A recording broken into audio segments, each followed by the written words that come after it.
Tu vas me dire que toi, Moussavu, Ntsam, Ngema, Ondo, Zondo, Moussirou, tu rends des comptes à la Commission bancaire de l'Afrique centrale sur les taux que tu pratiques par rapport aux prêts que tu fais aux fonctionnaires à gauche et à droite et à toute personne dans ton voisinage? La grande question est là. Les prêts entre particuliers, avec ou sans intérêt. Attention, regardez bien cette vidéo jusqu'au bout pour avoir un maximum d'informations. Je ne me permettrai absolument pas de faire de jugement à qui que ce soit. Vous êtes tous des adultes, vous êtes tous des majeurs vaccinés. Tout ce que je vais évoquer dans cette vidéo est soit juridique, soit factuel. Après, chacun est libre d'agir comme il le souhaite, en toute âme et conscience. Déjà, c'est important de savoir que le prêt, c'est un contrat qui est régi par le Code civil ancien au Gabon et que, comme dans tout contrat, si une partie ne respecte pas ses obligations, elle peut se voir traîner en justice par l'autre, à partir du moment où effectivement l'autre justifie d'un préjudice subi du fait du non-respect de ses obligations par l'autre. Quand vous empruntez de l'argent, vérifiez toujours vos capacités de remboursement pour éviter des ennuis. Enfin, vu l'importance du type d'opération, je vous invite à faire un écrit. Et pour vous rassurer que votre écrit est fait en bonne et due forme, et surtout pour qu'il soit valable en cas de litige en justice, n'hésitez pas à vous rapprocher d'un professionnel du droit pour qu'il vous accompagne dans la rédaction de ce dernier-là. Et une autre précision non négligeable, en fonction du type de montant, notamment si le montant se chiffre en millions, donc en tout cas pour des montants qui sont très importants, je vous invite vivement à vous rapprocher d'un notaire. On a tendance à oublier l'importance du notaire dans la vie patrimoniale des citoyens. Maintenant, entrons dans le vif du sujet. Il ne me semble pas que ce soit le fait de se prêter de petites sommes entre particuliers pour se dépanner de temps en temps qui soit interdit. Je vous le dis d'entrée de jeu, le code pénal gabonais interdit le fait de faire des prêts d'argent avec intérêt lorsqu'on n'en a pas l'autorisation légale. J'espère d'ailleurs ne rien vous apprendre en vous disant que il existe un cadre légal des prêts avec intérêt dans notre pays, qui est encadré notamment par la CEMAC.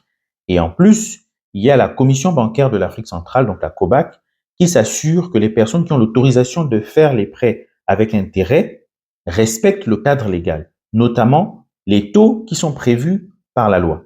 Tu vas me dire que toi, Moussavu, Ntsam, Ngema, Ondo, Zondo, Moussirou, tu rends des comptes à la Commission bancaire de l'Afrique centrale sur les taux que tu pratiques par rapport aux prêts que tu fais aux fonctionnaires à gauche et à droite et à toute personne dans ton voisinage? La grande question est là. En tout cas, quand on voit les dérives liées à cette pratique, je pense notamment à la dépendance, au surendettement, aux taux qui sont pratiqués, qui vont parfois jusqu'à 30%, et encore plus grave, au-delà des taux, enfin, je trouve déjà que les taux qui sont pratiqués sont extrêmement graves, mais en plus de cela, le fait qu'on ait recours aux cartes bancaires des gens en guise de gage, enfin, quand on voit toutes ces dérives-là, on comprend que le gouvernement ait voulu freiner justement et sanctionner. Sachez qu'il y a des peines d'emprisonnement qui sont prévues, ça peut aller jusqu'à 5 ans d'emprisonnement, il y a des peines en termes d'amende, ça peut aller jusqu'à 10 millions de francs CFA, donc il faut quand même faire bien attention. Vous me croirez ou pas, il existe des pays où les prêts entre particuliers sont non seulement autorisés, mais en plus de cela avec des taux. Mais dans ces pays-là, vous allez remarquer que les taux sont actualisés. Non seulement les taux sont encadrés, mais en plus de cela, ils sont actualisés semestriellement, enfin, de manière périodique. Dans le pays qui me vient en tête, le taux est actualisé semestriellement et tenez-vous bien, il ne dépasse pas 7%. Donc je pense qu'au Gabon, vu comment la pratique s'est installée, je ne sais pas si la solution demeure de l'interdire, notamment sur le plan pénal.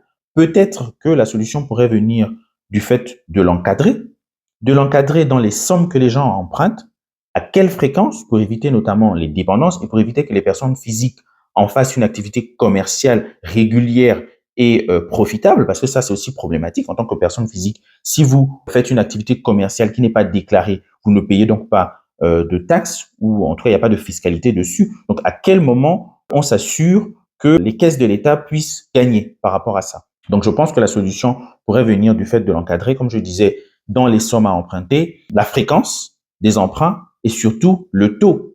N'hésitez pas en tout cas à laisser en commentaire des propositions que vous avez à faire pour améliorer la situation non pas pour venir me critiquer par rapport au point de vue que j'ai quand même tenté de donner, hein, même si j'ai évoqué beaucoup de choses factuelles, mais j'ai quand même tenté de donner un point de vue dans le sens de l'amélioration de la situation. Donc, n'hésite pas à apporter des éléments nouveaux en commentaire et like, partage. Merci en tout cas.